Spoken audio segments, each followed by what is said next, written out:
It's my great pleasure to welcome Patrick Heller to the University of Chicago. Patrick Heller is the Lynn Crost Professor of Social Sciences and Professor of Sociology and International Studies at Brown University. He is the Director of the Development Research Program at the Watson Institute of International Studies and Public Affairs. His main area of research is the comparative study of social inequality and democratic deepening. He has authored a number of books on labor, democracy, and development in the Global South, particularly India and Brazil. His most recent book is called Deliberation and Development, Rethinking the Role of Voice and Collective Action in Unequal Societies. I'd like to welcome Patrick Heller. You can hear me, right? I don't need this thing. Okay, thank you. Thank you, Marco. Thank you, Manny. I'm thrilled to be here because I get to talk to you about Delhi and this work that we've been doing, but I'm also thrilled to be here. And Marco didn't say this, but we're having a workshop tomorrow on his book, which is about Manila, and it's called The Patchwork City. And I wish he hadn't taken that title, because it would have been the perfect title for my talk.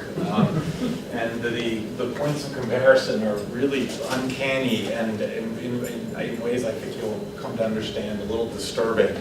And maybe when we get to the Q&A, we can get into the comparative part, because other than your manuscript, I know next to nothing about the Philippines. So. All right, so this is I first want to tell you a little bit about the origins of this project. This is a project that started in 2012. I spent a year at the Center for Policy Research in Delhi. Some of you will be familiar with it. It's one of the, I think, the finest research/think tanks in India. And working with Partha Mukhopadhyay and a whole team of quite extraordinary young researchers, we put this project together. And the project was inspired by a fairly simple question to which we have now really complicated answers, I think. And the question was, how are Indian cities governed? And this is actually a question I once put to the former Minister of Urban Affairs, Manishankar Iyer, who is, among others, the author of a key constitutional amendment in the early 1990s that sought to give cities greater autonomy, greater capacity for self-governance, etc. And I posed this question, how are Indian cities governed, to him about a decade ago, and his response was, they are not. And of course, that's not true. They are governed. I mean, people do stuff and get stuff, and things happen, and there's some degree of order, etc.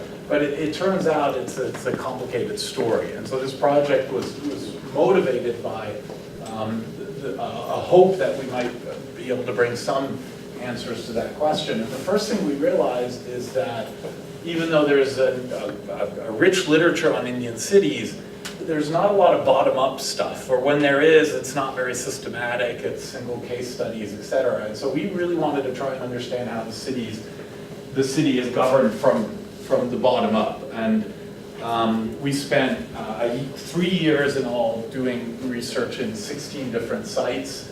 And I'll tell you a little bit more about the kind of data we collected. But I first want to give you, for those of you who are not familiar with India, a sense of why this question of how cities are governed is so crucial. Atul Kohli, the political scientist who's worked on India for a long time, in his most recent book has summarized the challenge, I think, very succinctly. He says, India is an extraordinarily vibrant democracy that is really badly governed. And I was at a conference a year ago with all the sort of leading lights of Indian economics, Bhagwati and Sen and company, and it was quite extraordinary because they spent 2 days looking at the data and making all sorts of claims about growth in India and the possibilities for maintaining current levels of growth and whether or not it's actually going to be inclusive and generate some jobs, etc. And they all came to the conclusion that the problem is bad governance, but then had nothing to say about the problem of bad governance. And it turns out a lot of the problems of bad governance have to do with cities. And here's the challenge. So in 2011, India's only 31% urban, which is really low. I mean, China is probably twice as much. There's obvious measurement problems and problems of comparison, but Brazil's 85% urban. India's only 31%, but that's 370 million people, which is an awful lot of people. Of course, India's been growing very dramatically, not quite as fast as China, but almost as fast as China over the last 2, almost 3 decades now. But that growth has been incredibly metrocentric. When you look at the geographical dispersion of growth in China, it started in rural areas, the TVEs, et cetera. There's none of that in India. All the growth is, and by metro, I mean the big metros, right? The Bangalores, the Hyderabad, Delhis, et cetera. And a lot of the increased urbanization has also been in the big metros. 62% of GDP now comes from the million-plus cities, which is enormous, right? And much higher than it was in '93. And yet at the same time, what we're seeing is an increasing, what I call rural squeeze. So average landholding size in India is really small to begin with. Fragmentation is extreme. Productivity has been stagnant for 20 years. So the idea that agriculture can continue to sustain 2/3 of Indian livelihoods is, it doesn't take a lot of analysis to figure out that's not going to work. And so the migration to cities is bound to increase. If you simply extrapolate the increases over the last decade, by 2031, there'll be 600 million people in cities. But it's probably going to be higher because of the rural squeeze problem. So the question is, what are you going to do with all these surplus urban populations? And this is, I promise you, my only theory slide, and the rest is just walking you through the Delhi story. I just want to very briefly talk about cities in a sociological sense. So a lot of the literature on cities in economics and in geography basically thinks of cities as these extraordinary force multipliers. This is where the division of labor gets concentrated, where you have innovation, where you have what economists call the agglomeration effects. And this is why cities often drive economic activity. It's also true that cities attract people because there are new kinds of opportunities, a higher standard of living. The economies of scale for delivering basic services are obviously much bigger in cities. And so if you're talking in an Amartya Sen sense of how to promote development, one answer might be get people into cities because it's easier to develop basic capabilities in cities than it is in rural areas, et cetera. And especially the basic public services, electricity, water, and sewage, which turns out are really the key services that you need to get going to start improving your social development indicators.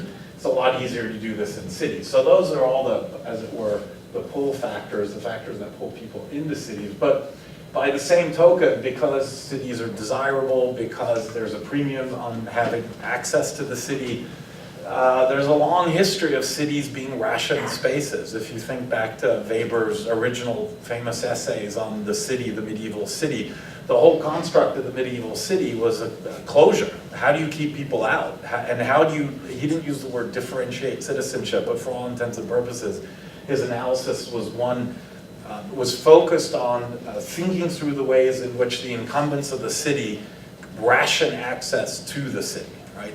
So, the problem for India over the next 2 decades is 300 to 400 million people are going to be pouring into cities. And will they be pouring into these cities as citizens or as something else? Now, in South Africa or in China, where in China you have the hukou system, in South Africa you had apartheid, rationing was explicit, it was legalized, it was enforced by the state. In India, everyone, people have constitutional rights and you can go live wherever you want. And yet, Arjuna Padarai, and I think it's a great phrase, he says of the urban poor in Mumbai, they are citizens without a city. And exactly what that means, I think, will become clearer as I go along in this analysis. But this is a reminder, and again, this is the last time I'll reference sociology. When we think of citizenship, we often think of a bundle, a status. You have a bundle of rights, etc. Sociologists have argued we have to think of citizenship in more relational terms, right? So this is Tilly and Margaret Saunders. That it's a bit like what Marx once said: property is not a thing; it's a relationship. Citizenship is not a thing; it's a relationship. And if we really want to understand whether or not citizenship is effective, that do people have the ability to use their formal civic and political rights to actually get the things they want, to get social rights, if you will, to acquire basic capabilities? That's a power dynamic. It's a relational dynamic, and that's what I want to try to unpack in this talk. the last point is the neighborhood effects literature. For those of you, now that an economist has built a data set and demonstrated that neighborhoods matter, everyone's talking about it. But sociologists have been making this point for decades. Neighborhoods really matter. It turns out when even in the US, if you control for race, education, income, the neighborhood you're born into still has a huge impact on your life chances. And in India, there's no literature on this. When people talk about inequality, they talk about caste, they talk about class, they talk about income, all the usual indicators, but there's really very little work that's being done on spatial dynamics. And, it's coming now with GIS, et cetera, but it's really new. So where you live in the city, it turns out to be really important, and that's part of what we're trying to get at in this project. Very quickly, to give you some background, and then I'm going to get into the meat of the data that I want to show you. How are Indian cities doing? So they have been these dynamic drivers of the economic takeoff of the last 20 years, but many people have been pointing out that there's a deacceleration of growth. So for those of you who know New Delhi, there's no industry in New Delhi. All the industry left. It's gone to Gurgaon, it's gone elsewhere. Bangalore, not so much. Mumbai, textile industry, all industrial production, all gone. And in large part because these cities just don't have the infrastructure to really sustain high-end, export-oriented industrialization. So increasingly, there's growth, but the growth is rent thick. It's really speculation. It's sort of financial speculation, land speculation, et cetera. And what growth is taking place in sheer demographic terms tends to outpace infrastructure, and this is a huge problem. And along with Mike Walton and Partha Mukhopadhyay, we've written a piece where we argue that the Indian city is not a growth machine. That's the language used to describe American cities. So a phrase coined by Harvey Milch, and it's the idea that developers and the politicians work together to maximize returns to land, and that's a growth machine. And Indian cities are definitely growing in that respect, but it's not a machine. Machine implies coordination. Machine implies a regime of some kind. We argue it's more of a cabal. And again, I'll illustrate that as we move along. On the social side, there's good data that shows that poverty reduction, which has been quite significant in the last 2 decades, is actually deaccelerating now. The HDI for Delhi Human Development Index actually got worse in the last decade, which is quite extraordinary when you think about it. And what concerns me the most is just very clear evidence of increased socio-spatial segregation, the patchwork city. The boundaries between neighborhoods are being reinforced. We're seeing more and more enclaves, more and more so-called ghettos, and people are being locked in these poverty traps that are associated with neighborhood effects. So very briefly, just to zero in on what it is I want to focus on today, services. And this is and the reason we chose services, basic services as opposed to education or health, is that this is a lot easier to measure. When you're trying to measure quality of education, quality of health, it's different levels of the state are delivering it, and there's obvious quality issues that are hard to capture. Basic services are much simpler this way. And so this just quickly summarizes the current state of basic services in Indian cities. So infrastructure, core infrastructure is clearly falling behind, and this is something the Indian government recognizes, and they're trying to funnel more money into it. They've had a little bit of success, but the cities are still not keeping up. Public transport systems in Indian cities, there's some exceptions. Kochi in Kerala, for example, has a great public transport system, but the big mega cities have really poor transport systems compared to their Brazilian counterparts, for example. Sewage is a huge problem. The CAG, which is the Controller Auditor General of India, estimates that only half of the sewage in Delhi is a city of 18 million people, right? So half of the sewage not being processed. You ask yourself, where's that sewage going? And the answer is the Yamuna, right? And that's not a good thing, because there are people who live off the Yamuna, and agriculture, et cetera. And then, when you look at this kind of data, and you talk to Indian officials about it. They say, well, you know, we're poor, we don't have the resources, infrastructure is expensive. Clearly, it's not about resources. Delhi is the richest city in India. It's $9,000 per capita in PPP terms, which is pretty good. Delhi gets a lion's share of central government resources. It has an incredible metro. It has, some of you have been to the airport. It has all this world-class infrastructure, et cetera. In the last decade, Delhi spent a ton of money on flyovers for the middle class, right? So they could zoom around the city and put nothing into sewage systems. And one really nice little measure of the redistributive or the allocative nature of resource expenditure in Delhi is this calculation Mukhopadhyay did. The middle class in Delhi parks their cars in the streets because houses were not built, for the most part, with driveways or garages. Parking in the street is illegal. You're not supposed to park in the street, but no one gets ticketed, right? So it's an implicit subsidy to the middle class, right? You get free parking for your car. If you add up all the cars in Delhi and you just calculate the area they occupy, that area is greater than the area occupied by all the slums of Delhi, right? So the middle class car subsidy is greater than the land subsidy to the urban poor.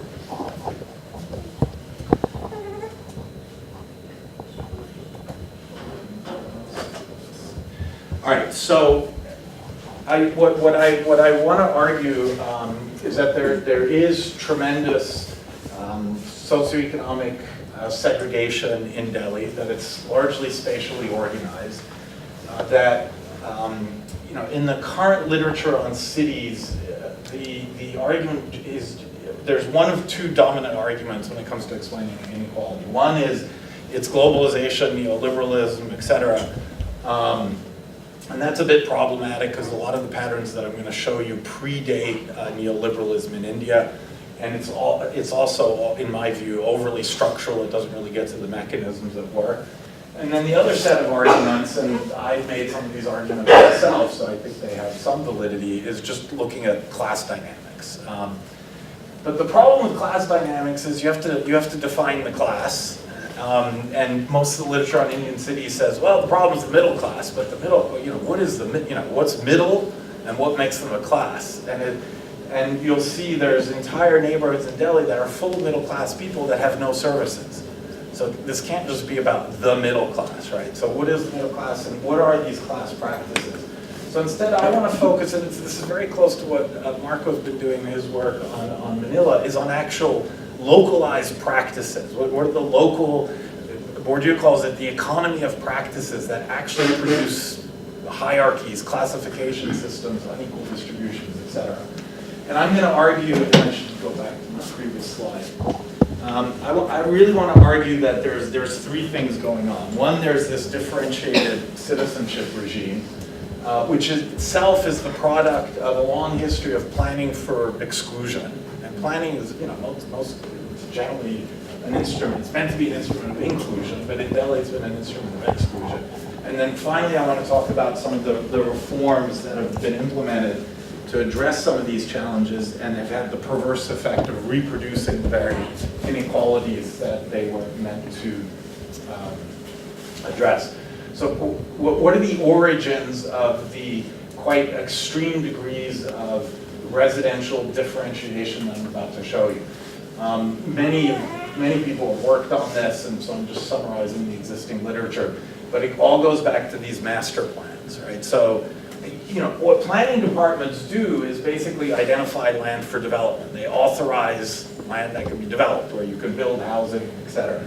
All three of Delhi's master plans, 62, 1990, and 2007, all put together by the DDA, the Delhi Development Authority, systematically underestimate population growth and never allocate enough land, right? So if you don't allocate enough land, you know, people are still going to pour in. They have rights. They come into the city, and of course they occupy land illegally. I mean, you know, this is sort of classic story of how slums emerge.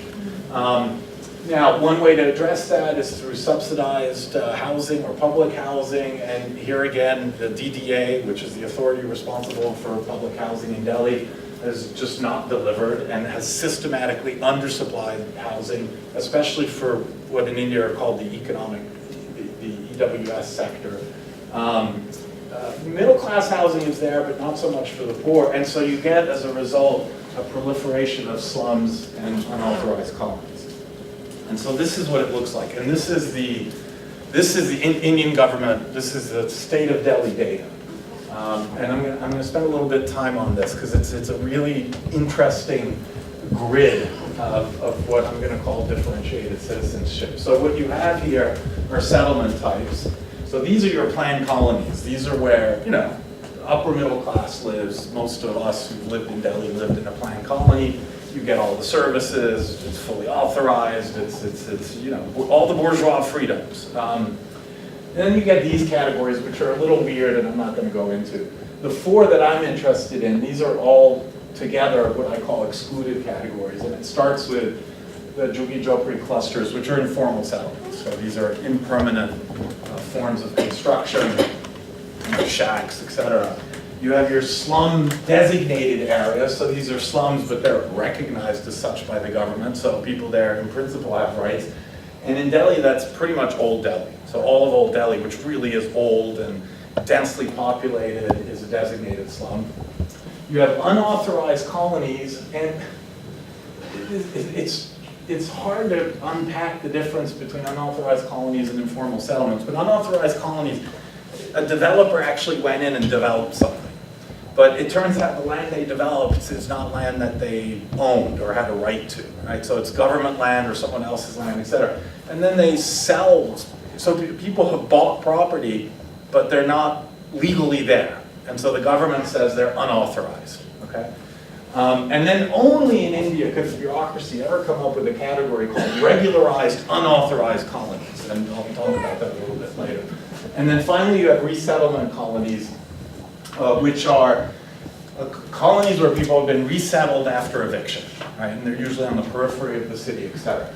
And then you have, you have these numbers and you have these percentages. And here we just summarize the legal status of these different categories. And, these are just degrees of legality, right? So this is full bourgeois legality, and this is complete illegality. The courts even ruled that people who live in JJCs, and this is 2.5 million people, are, quote, pickpockets. Don't have a right to be, they're Indian citizens and they have a right to move and to be somewhere, but they don't have a right to be in the neighborhoods that they're located in. So they have no right to water. In some designated areas, they have a right to water, but it's so densely packed that they can't really get the infrastructure in there. Unauthorized colonies, again, no right to water because it's unauthorized. Resettlement colonies, we discovered, have a right to water, but again, it's not delivered. Right, so this is the hierarchy, and this is what I mean when I talk about differentiated citizenship. Now, you probably weren't paying that close attention to the numbers, but it turns out that this is some bureaucrat's fantasy of the city. Because if you look carefully, it turns out these numbers are identical. Right? I'm not a statistician, but the probability that these numbers would be identical across completely different categories is 0, right? And we also know that unauthorized colonies, another government agency puts the number at 4 million, not 800,000. So these numbers were probably cooked up. Someone had to meet a deadline, get this report. But this table has been reproduced in at least 15 different government documents, and I've seen it in at least 4 published papers. And no one ever discovered that. Now, having said this, it's still a grid. This is how the city sees the city. And we called the project Cities of Delhi because when you talk to officials in different service delivery departments and you ask them, what are you going to do for this neighborhood, this is what they refer to. This is the classifications. All right, so this is the grid, if you will, of differentiated citizenship. So these are just the areas where we did the research. And to make this as real as possible, this is an electricity bill. This gentleman has lived in this, you can see the category, right, informal settlement. So this is how the state sees this gentleman. He's been here 35 years. The colony itself is about 50 years old. And again, this is only the Indian bureaucracy can come up with this. If you can't read this at the top, I'll read it for you. Purely temporary arrangement without confirming any legal rights. Right, so this gentleman pays his electricity bill, is a good citizen, but he has no right. because he's in a JJC, right? So he's a citizen without a city. And this is the status of these populations. And I just want to illustrate the variance, but also what it means in terms of people's daily lives. So this is a JJC. And JJCs and unauthorized colonies, which are probably a third of the population of Delhi, 6 million people, do not have a right to water. Now, these people vote, so the politicians want to make sure they actually get water. So they don't have a right, so they don't get piped water, but they do get tanker trucks. Right? So the city of Delhi has thousands of tanker trucks that ply the roads every day and bring drinkable water into the JJCs and the unauthorized colonies. This is a very well-organized informal settlement. They have an elected leader, they have an association, they have a very good relationship to the water board. And so the trucks come on schedule, there's plenty of water, and so people just leave their canisters here and they know when to show up. Now, the girls still have to stay home from school because if they don't stay home, there's no one to pick up. So this is one of the side effects of poor delivery, right? The girls are absent from school. But this is a pretty organized colony. This is a less organized one. This is one of these new planned settlements. And here, nobody knows when the tanker truck's coming. So people just wait around all day. And this is even through the summer when it's 43 centigrade. And when the trucks come, of course, it's a bit chaotic, et cetera. And just a completely different political arrangement. And here, they have a different relationship to the city, and as a result, they have a different level of service delivery. But again, they're in the same, quote, legal category, right? And yet the arrangements are completely different. This is a place called Sangam Vihar, which is an unauthorized area. We think it's 700,000 to 800,000 people. And each one of these pipes is a different piped water system. So what's happening here is they sink bore wells. So they're not linked to the grid, but they do sink bore wells. And the ground table in Delhi is collapsing, but there's still water. It's not very good. You can't drink it, but you can at least wash and clean with it. And the bore wells were set up by the Delhi Jal Board, which is the official public agency that delivers water, which subsequently just abandoned the bore wells and left it to local management. And local management is basically local politicians. So local politicians run the different bore wells and charge 8 times the normal price for access to water. And you get this proliferation because every politician is controlling a different bore well. So 3 different settlements, 3 different regimes for delivering water. And obviously there's differences across settlement types, but there's even differences within settlement types. What we find in the 16 areas where we did research is it's impossible to say this is how the city is governed, because each settlement, and we think there's about 2,000 in Delhi, is literally a different political settlement. A different set of arrangements mediated sometimes by politicians, sometimes by local strongmen, but different relationships to different agencies, different departments that deliver different levels of services, right? And of course, on the one hand, people are quite active. So people do mobilize, and you see a lot of localized protest activity, and people vote. 85% of Delhiites go to the polls when there's elections. But this is all framed within these 2,000 political settlements, right? And obviously it's incredibly fragmented, and which makes it very difficult to develop any kind of programmatic approach to service delivery. So everyone's fighting over who's going to get the water tankers and when they're going to arrive, but none of the politicians are busy trying to extend piped water systems, which aren't that complicated, but you do have to have a policy and you do have to commit resources. And this, at the end of the day, is a really low-level equilibrium. And I mention this because there's quite a bit of work being done by political scientists now on these urban questions in India. And they look at this, and so do the economists, and they say, oh, look how creative this is. 2,000 political settlements. So people are getting things, and they're using their political power to get things. But the problem, of course, is that this is a terrible equilibrium, right? I mean, you're stuck in this really low level of service delivery, and there's very little room for any kind of public action, developing programmatic policies, etc. So I'm going to turn now to So you have, the puzzle here, and it's very similar to Marco's puzzle with Manila, although some of the dynamics are different. We shouldn't be surprised that in a city of any city in this day and age that there's tremendous inequality. It's a bit surprising that that inequality is so deep that it even dictates basic service delivery, which at some level is not that difficult to develop. And you could point to a whole set of factors, but what's really surprising in the Indian context, of course, is that Indian cities are democratic cities, and people do vote, and people are mobilized, and they have associations, and it's a competitive political system. So Delhi, in the last 3 election cycles, has been ruled by 3 different parties: Congress, BJP, and now a party called Aam Aadmi Party. And you would think that kind of electoral pressure would make the politicians and the bureaucracy more accountable. And clearly there is accountability because there are constant reforms. I mean, the state of Delhi or the city of Delhi is constantly introducing reforms.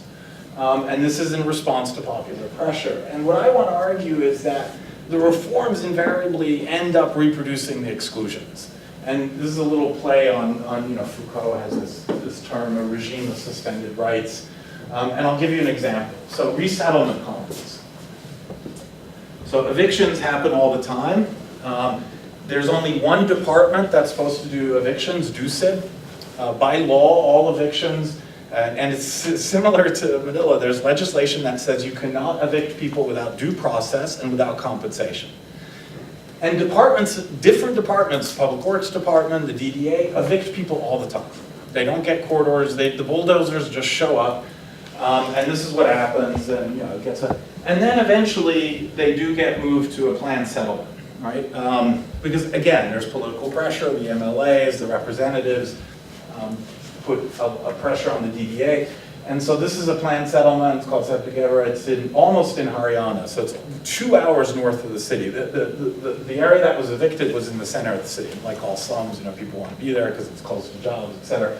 So now they're 2 hours away. This is a settlement of 40,000 people. It has one access road. Right? So all the traffic in this area goes through one road. And this was built by the DDA. It's DDA line. You can see the grid, and the electricity went in, and people built like crazy. There's money in India, right? The economy is growing, so people build. All of this is built illegally. Nothing is to code, right? And so you sort of worry about an earthquake someday because there's no rebar. But the point I want to underscore is that there's no sewage system. So they built the colony, they allocated plots, they planned for a sewage system, but they didn't coordinate. So this is what happens to your sewage, right? And this is just a classic governance problem. You have one agency doing land allocation, land development, another agency that's responsible for water and sewage, but they don't coordinate. And I'll get to this coordination problem later. So what you've done is produced a new slum. It's a newly developed area, but for all intents and purposes, it's a new slum. Unauthorized colonies. Again, this is this hybrid, weird category. People have moved in, they built something, they bought something, they think they own something, but again, the land was not authorized for development. So as a result, they are not entitled to basic services. Before every election in Delhi, the party in power says, we're going to regularize. And they go through this incredibly elaborate process of asking every settlement to put together a plan. And you see these plans, and it's heartbreaking because these things are 300-400 pages long. There's mapping, there's data, there's pictures, there's petitions, there's everyone's signatures. It's really extraordinary. It's an incredible trove of data, by the way, if anyone's looking for a great dissertation project. I mean, it's like in the French Revolution, the famous les cahiers de doléances, the complaints from the peasants that all went to Paris. This is sort of similar. You read these things and it's just kind of a litany of complaints. But this is what they have to do to, quote, get regularization status.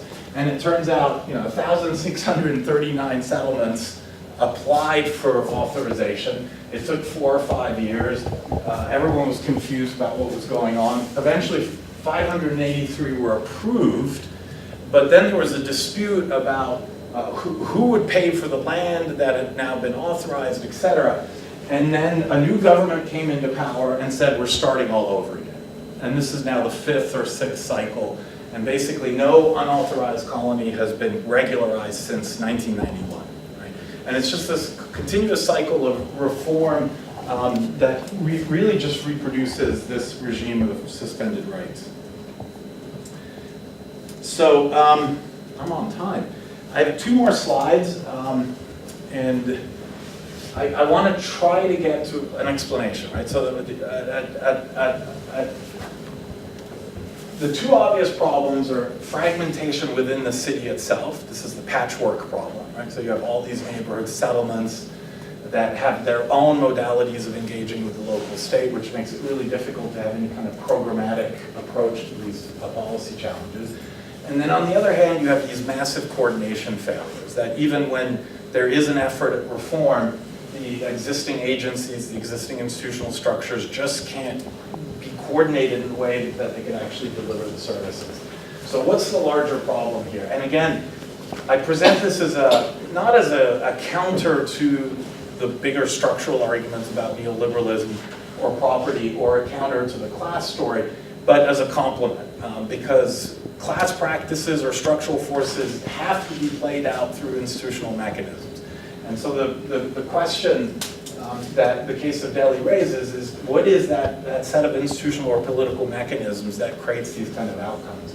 And at the heart of the problem is, this is a complicated way of saying there hasn't been enough decentralization.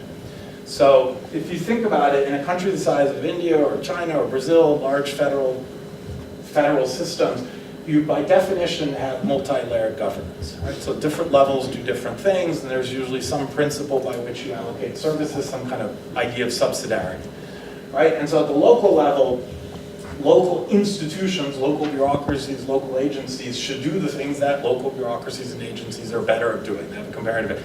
Land use management is an obvious one. Water delivery is another one, okay? And the key is that you want to then align political authorization with institutional power, right? So the people who are delivering water at the local level have to answer to voters at the local level, and at the state level you do again, and then at the national level.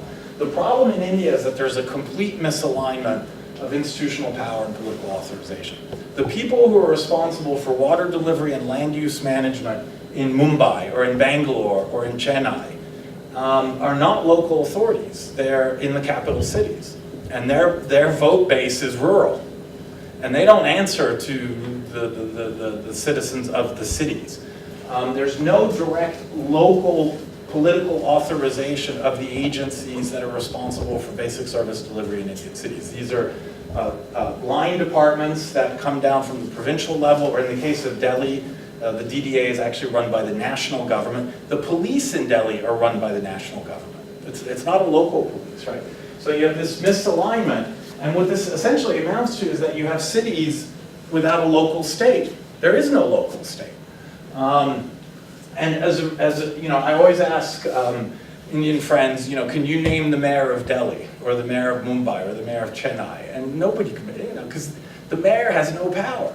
Chennai hasn't had city councilors for 2 years. There's no political representatives to go to in Chennai. They haven't held elections. They dismissed the local council 2 years ago and haven't held elections since. So there's really no political sovereignty. And if the local arena is not a genuine political space, you're not going to get any coalitions at the local level. How are you going to develop the regimes that would produce growth, or that would produce inclusion at the local level when there's no political space for those regimes to form in the first place? And as a result, you get this extreme fragmentation of authority. You know, every bureaucracy is answering to some different political master. And then on top of that, you have this huge problem of local citizenship. So one of the things that struck us the most about our fieldwork in Delhi is we would always ask people, where is the state, Sarkar? And the answer was they don't know. It's so far away. It's in some faraway bureaucracy. It's so opaque that for them, when they do have problems, they always go through intermediaries. No one goes directly to the Jal board or the DDA. It's all through intermediaries. And of course, then it becomes an incredibly dependent form of political engagement. And this in turn, and now I just want to get to the coordination problem that I've been alluding to throughout. Why are these agencies so terrible at delivering things in a coordinated fashion? And I think there's really 3 problems here. So in this political context, all these agencies are incentivized to, as Chuck Tilley used to put it, hoard opportunity. Their number one organizational priority is to make sure they hold on to the resources they have. And the biggest resource is urban land. So all these agencies have urban land. None of them want to give it up. This is a source of obviously rents and power. And they don't want to have to answer to the politicians. So they're really busy just maintaining boundaries and preserving the resources they have. And there's very little incentive to actually go out and deliver. As a result, there's a tremendous, these are just the colloquial Indian terms for bureaucrats and politicians. They don't cooperate. The politicians are trying to win elections, they got to deliver patronage goods, the bureaucracies are hoarding these scarce resources, and there's no cooperation, and it's just a constant battle, right? But the politicians are pretty good at finding gaps in the system. So, we call this corruption, but I hate that word. Because this is completely systemic, it's completely strategic, it's how the system is organized. I just call it institutional arbitrage. So, and I just want to give you a perfect example. You go to the Delhi Jal Board, which is responsible for distributing these tanker trucks, and you ask them, how are the tanker trucks distributed? And they show you a map and a schedule, and they claim it's all GIS and tracked, etc. It's very Weberian, right? It's completely rationalized. And on the ground, everyone knows this is nonsense, right? Because no one follows the schedule. And we were actually interviewing the CEO of the Delhi Jal Board. We interviewed her for 3 hours. She must have taken 20 phone calls while we were interviewing. Every phone call was a politician calling up saying, I want a tanker truck. So that's the distribution system. And that's what I call institutional arbitrage. I mean, it's supposed to be a programmatic delivery, but what the politicians are doing, they can't change the water policy because they don't have any power. But they can use their connections to get at least one tanker truck into for their constituents. So this just creates a lot of perverse incentives. Everyone is incentivized to deliver patronage goods. No one has an incentive to organize public goods, right? And so politicians aren't advocating for extending the water system, the piped water system, because they can't take credit for that. A tanker truck, on the other hand, you can put your name on it, you can deliver it, you can say it came through my interventions, etc. And it does get you some political points, and it does get water into the colony, but it makes it very difficult in the long term to do any kind of a strategic policy intervention. So that's generally the story, and again, I want to bring this back to Marco's patchwork city. For me, there's a field. The field is what I just briefly characterized, this fragmented political field and this misalignment of political institutional power.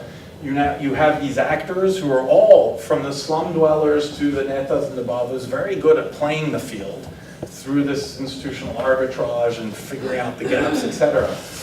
It's an economy of practices, as Bourdieu would put it, but in the aggregate, of course, this fragments the city. This doesn't unify the city, and it makes any kind of effective governance really, really difficult. There are some exceptions in India, and maybe in Q&A we can talk about it and make the comparison with Manila, but that's the Delhi story. Thank you.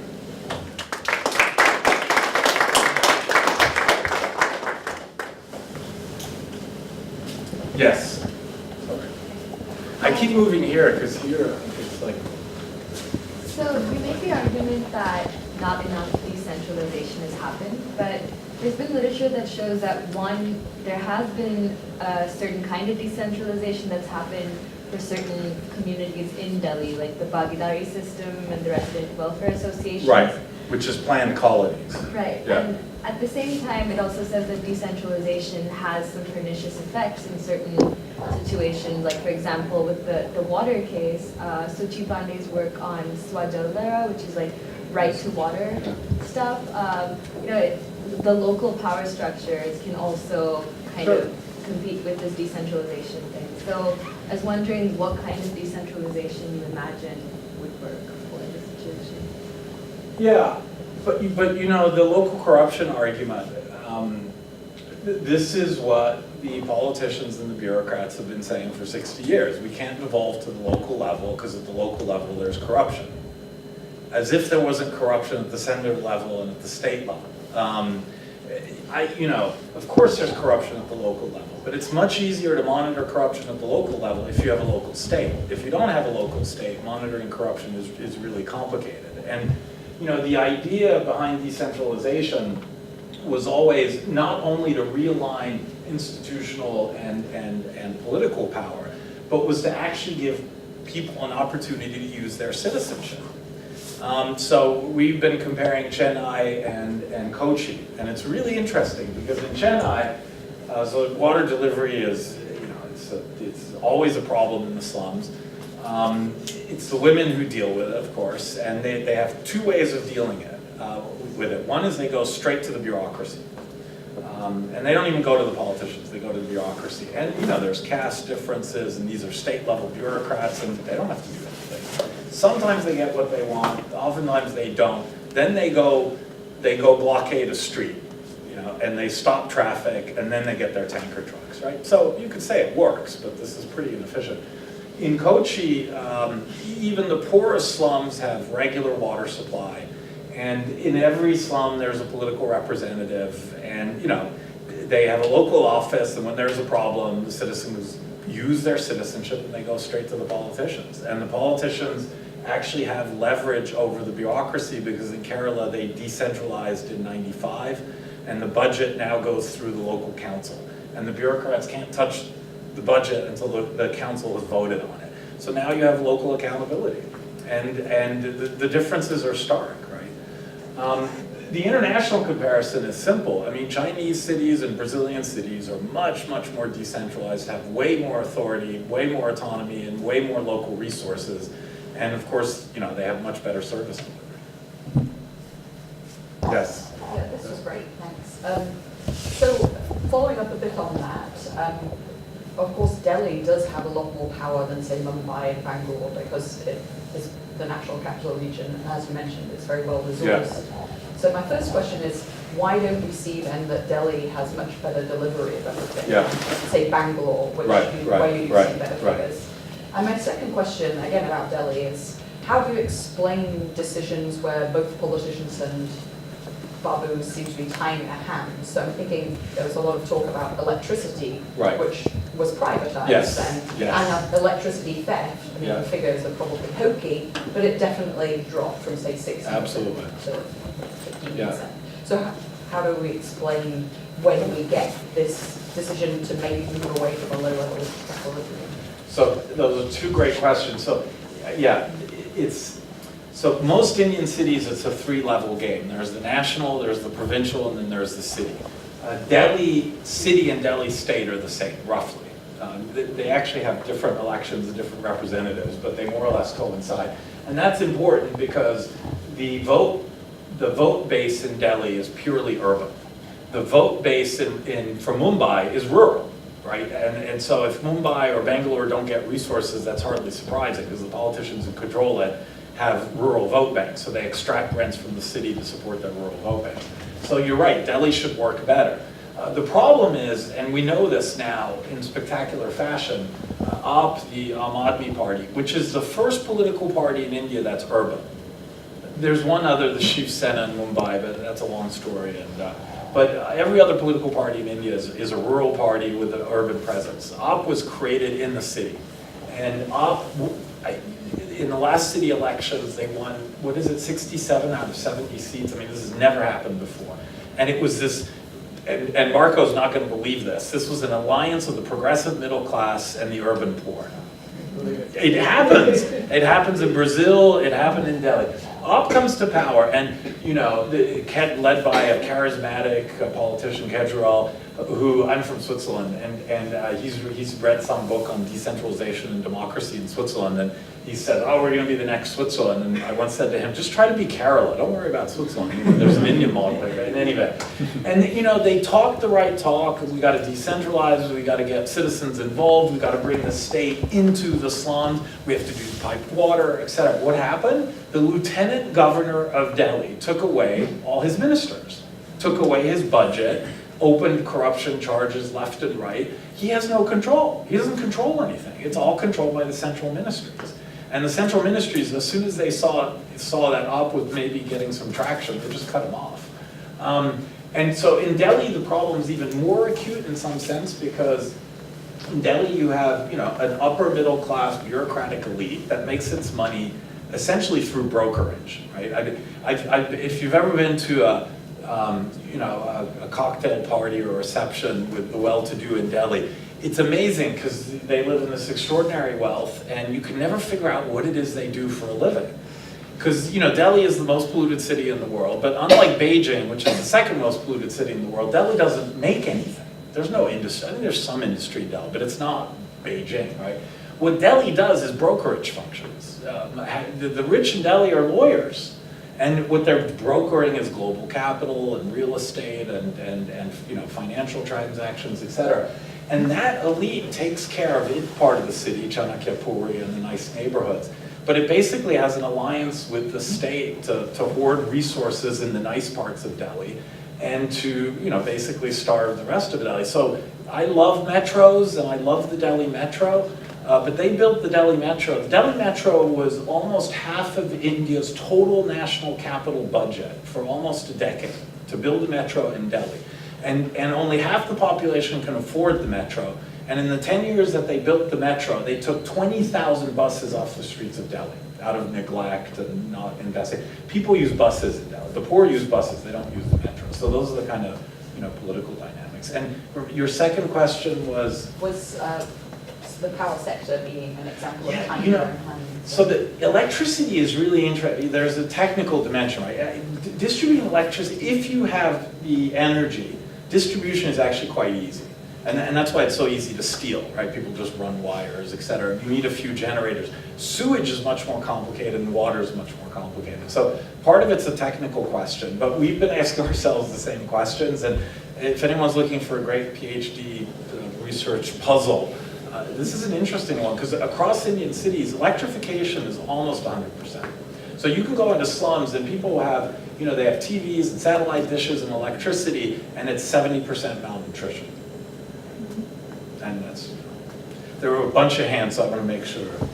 Thank you, Patrick. It's a great talk. So I have two questions too. The first question is more about the empirical story. It's basically, you talked a lot about the local state and the intergovernmental relations and stuff. So the focus is the government. And I'm actually wondering whether you can talk a little bit about the social actor, like the non-state actors, especially if we put India in comparison with China and Brazil. As we know, in Brazil, like the policy council and the effects of social participation is pretty vibrant. Right. But in China, it's almost none. Yeah. So what's the situation in India? Although we know like there is the political society argument, but this kind of argument has been there for a long time. So I wonder from your research, is there any update? That's your next book, isn't it? Was that? Oh yeah. No, but I want to learn from you. No, that's the billion-dollar question. So the first observation, one of the most striking things, and those of you who know India might argue with me, but I'm always stunned by how few urban social movements there are in India. There's the Shiv Sena, which is a very sort of reactionary movement. There's AAP, which started as the anti-corruption movement, but it's not clear it was an urban movement per se.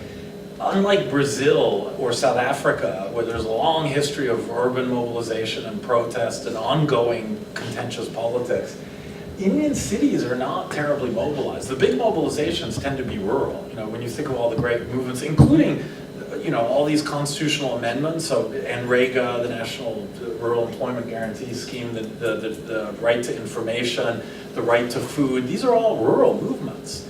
The urban space is not terribly mobilized, and I think the reason is because there's 2,000 settlements. That people are quite mobilized within their patchwork neighborhoods, but there's no horizontal ties. And in that sense, there's a civil society, but it's very much the kind of civil society you talk about in your book. It's well-heeled middle-class people with, I guess it's not a fax machine now, it's a website, et cetera. But you don't have the equivalent of some of the, SEWA, the Self-Employed Women's Association. There's nothing like that in urban areas. So I would say it's a very weak civil society. And then because there aren't these regular democratic mechanisms of accountability because of this misalignment, even the politicians aren't responsive. Brazil, on the other hand, of course, because of the democracy movement, has incredibly well and very networked civil society structures, and that's been a big part of the story. China, you have to tell me. I always say the Indian government is accountable but not responsive, and the Chinese government is not accountable but it is responsive. And Dingjin has a book on, is it 2,000 years of empire and Confucian? I don't, you have to tell me, but clearly Chinese cities are more responsive. Yeah, yes? Real people pay for water. Oh no, so the tanker trucks in principle it's free. And in the well-organized communities, they don't pay. In the less well-organized communities, some DDA agent shows up with a police officer and they make them pay. So this is this institutional arbitrage that I was talking about. The piped water that comes from bore wells, we estimate is about 10 times more expensive than regular piped water. So people are definitely, in the end, they're paying. And the poor pay much higher prices than the people who live in planned colonies. Yes? Since you mentioned Silva, because actually I work for Silva over Oh, the yeah? summer, and I wonder if it has to do with the difference in city sizes. Because I was in Ahmedabad, Yeah, that's Gujarat, true. and they are trying to create this cross slum Yeah. federation. So that I think that kind of breaks the lower level equilibrium that you're Yeah. talking about, so that Yeah. they could ask for a systematic, programmatic approach to this kind of like service delivery. So I wonder if non-state actors or civil society are not showing significant impact in Delhi, whether it has to do with the city size. Because Ahmedabad is definitely smaller than Delhi in its scale. So I have a colleague at Brand Ashutosh Varshney, and this is the question we're trying to answer. So we have a survey instrument that we're now using in 15 different cities, and 4,000 households, and we ask all these questions about membership and civic association, and then we also measure service delivery, and hopefully if the data is good, we'll be able to test that. And I think you're right. We already found that in Shimoga and Mysore, which are two smaller cities in Karnataka, there's much more citizen engagement, and service delivery is much better. In Bangalore, nobody engages, and service delivery, despite the fact that it's a very wealthy, prosperous city, service delivery is pretty bad. So there may be a scale question, for sure. I think that's right. Yes? I was on this question of the Delhi metro and buses. Yeah. Ahmedabad specifically. I was struck by this example from, I guess it was, planned during the first term of Sheila Dikshit in 2004. The metro? This particular example of the bus rapid transit. Oh, yes. Okay. Which became a huge vexed issue. Yeah. And I remember that it was, I think the first stretch was 19 kilometers, Yeah. somewhere around. I've lived in Delhi for a long time. Right. And the courts closed it down. Yeah, and I was wondering how this sort of animates the kind of misalignment and fragmentation that you're speaking of. Because in this case, the petitioners against the BRT, as it was called, Yeah. were this organization called Nyay Bhumi, if I'm remembering them right, and they were a bunch of, an informal sort of organization of a bunch of middle-class people. Yeah. And the petitioners who were against it, apart from the state organization, which was, I think, DIMTS, Yeah. were also an informal organization Right. of probably lower middle-class citizens, Right. in a sense. Right. So I'm wondering here, and of course the government gets involved, and this was, I think, a project of the Delhi government under DIMTS. And so, but this was so much about claiming space and all that. And in Ahmedabad, because Ahmedabad BRT works quite well, apparently. So I was wondering how you would sort of characterize this. No, that's great. I think that's a great example. And I was also thinking of something that Partho has, I think, called subaltern urbanization. Subaltern. Yeah, subaltern urbanism. Yeah. So No, that's a great question, but I think that's another perfect illustration of what I'm trying to argue, although I may not have articulated it very well. I mean, the whole point of a local democratic space is an authorized setting where you can deliberate, and if you can't deliberate your way through, it's the rule of the majority, and you make public decisions. Why are the courts deciding this? This is not something courts should be deciding. This is something that the elected council of Delhi, as a matter of its formal democratic duties, should be doing. The problem is the elected council of Delhi, I forget what year this was, but some journalist actually tracked it. They met for a grand total of 70 minutes. Okay, you don't make policy for a city of 18 million in 70 minutes, right? So the point is so of course it's just all these fragmented interests that get organized in civil society, so-called civil society, and depending on what connections they have. And apparently I was told that the judges who ruled against BRT, because the argument against BRT is infringement on the rights of those who drive. Yeah. Because you're now taking a lane and dedicating it to bus services, okay? Only 1 in 4 households in Delhi has a goddamn car, right? So the vast majority have a stake in BRT. It turns out the judges all lived in a neighborhood that was right behind the BRT. And, one of them said that I got late to one of my hearings. There you go. So that's the triumph of particularism. And the whole point of having democratic spaces is to overcome particularism. But you don't have a democratic space. Yes? Can I just, because I come from China, so I'm just really curious about the problem of labor mobility in this case. Because I was just wondering, like, for those people who come to urban to work, is it possible for them to move between the cities within India, like what happened in China? Like if this city is not responsive, they just move to another city to work. They may not necessarily become a local citizen or local resident, but they can just move to another city, which could motivate like local authorities to provide better services to secure their local economy. Right. So I was just wondering what the case in India. That's the famous Thibault argument, right? The economist, yeah. I mean, logically, like everything in economics, it makes sense. And then when you get into the real world, it doesn't really work that way, right? So, yeah, technically, yes, Indians can go anywhere. And when you look at the migration figures, we have data for Bangalore, for example. 50% of all the migrants in Bangalore have college education, and they're upper caste. So they're coming for IT, et cetera. And then others are coming for menial labor. But there's tremendous migration, there's no doubt. And you'd think that, yes, people could pick one city over another city.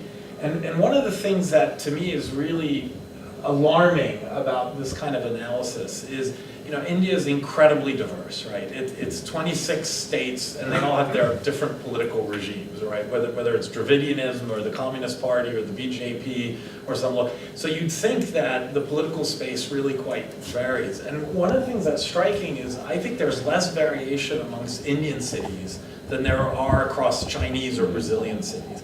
And a part of that is because the central government and the states, there's a pact between EMS Namboodiripad, who was the famous theoretician of the Communist Party in Kerala in 1956, once wrote, and I think this is exactly right, the Indian Constitution gave us democracy between the center and the states, and it gave us authoritarianism between the state and the city.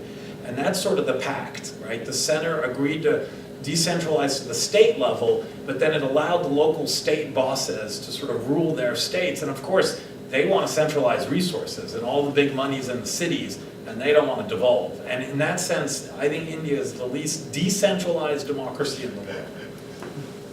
Now China, again, they decentralized, and it's kind of competitive decentralization. It's quite an amazing story. But thank you. Yes. What do you make of the local politicians, like MPs, MLAs, ward councillors, who share in the life of bringing infrastructure services to slums, for example, and they have this kind of relationship with the state? And there's a lot of people like Ananya Roy who made the case that this is in fact a triumph of the slums, that this informal accommodation exists. So sure. There is decentralization that's not legitimate, but it exists. So then where does that square? Yeah, no, so Adam Auerbach's been doing some phenomenal work on cities in Rajasthan on exactly this point. And he can actually show that slums that have more active party members get more stuff. And that's sort of, quantitative proof of the argument you just made, right? And I think his work's terrific, and I think he's totally right. The neighborhoods that are more organized, that have more political intermediaries, get more stuff. They get more bus stops, but they're getting crumbs. This is my point. The middle class gets flyovers. The urban poor don't get sewage, right? So yeah, they're getting stuff, and that's what, quote, maintains the legitimacy. So this is, Chatterjee's argument about the politics of the governed. They use political society to get stuff, but they're not getting much at all. And I would argue in Kerala, when they did decentralize, they're getting a lot more, because they can have programmatic politics and not just this kind of, it's kind of weapons of the weak politics, right? Yeah, you get a bus stop, but when am I going to get my sewage? I think we have time for one more. Okay. Yeah. Okay, so I really enjoyed the paper, Patrick. I'm wondering what happens at the other end of the social spectrum. It seems like there's a strong case here for an unwieldy, disorganised, fragmented state creating among its citizenry an unequal or differentiated citizenry. But presumably there are people who are extremely privileged who manage to be full citizens, who manage to get access to all of the services that are on offer. How do they do that, given what you've just outlined? Yeah. So here, and this comes back to your question. So, Partha Chatterjee has the famous argument on this. And he argues, in India you have political society and you have civil society. And civil society is for the bourgeoisie. They have nice rights and they get all this stuff. And the poor just have politics.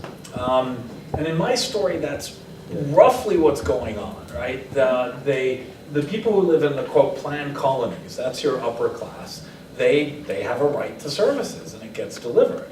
And the poor don't have rights, and so they have to use politics and form voting blocks, et cetera, et cetera. So I think that at a very crude level, that's true. But it's still really problematic, and it's really problematic because, first of all, not every city is Calcutta. Because Chatter, as brilliant as he is, he's always studying the same city. That there are sometimes horizontal organizations that emerge, and again, there's the story of Kerala, and there's some other examples. And sometimes the poor do use their rights. I mean, the rights in India do matter. It's more of a collective action problem than a legal problem per se. And so this idea that the poor don't use their rights, they only use political society.